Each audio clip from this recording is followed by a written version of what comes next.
ऐसी विकट परिस्थिति में बुद्धिमानी यही कहती है कि यदि सब धन जाता देखिए तो आधा दीजिए लुटाए। इसलिए हमें एक बड़ा कटु निर्णय करना पड़ेगा।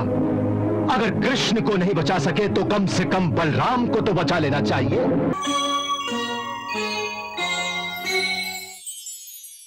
यदि किसी और के प्राण देने से कान्हा के प्राण बच सकते हैं तो हम में से हर कोई अपने प्राण देने को तैयार है, परंतु ऐसा संभव नहीं है भाभी, ऐसा संभव नहीं है। क्यों नहीं है ये संभव? क्यों नहीं है ये संभव? क्योंकि ये देवी देवकी की आज्ञा है।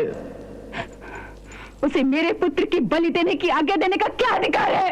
क्योंकि वो उनका पुत्र है। नहीं, नहीं, वो देवकी का पुत्र नहीं है। वो देवकी का पुत्र नहीं है। वो मेरा पुत्र है, मेरा। उसने उसे जन्म दिया होगा, लेकिन मैंने उसे पाला है, और जन्म देने वाले से पालने वाले का अधिकार बड़ा होता है।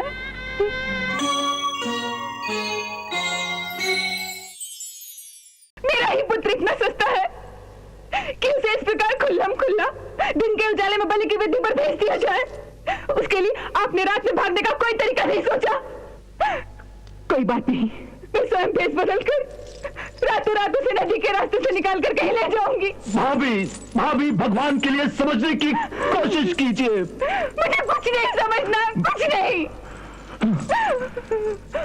मुझ में इतनी शक्ति है कि मैं अपने कान्हा को अपनी पीठ पर उठाकर यमुना के पार ले जाऊं। स्वयं भले ही डूब जाऊं मैं, लेकिन मैं अपने लाल को सुरक्षित पहुंचा दूंगी। यदि किसी और के प्राण देने से कान्हा के प्राण बच सकते हैं तो हम में से हर कोई अपने प्राण देने को तैयार है, परंतु ऐसा संभव नहीं है भाभी, ऐसा संभव नहीं है।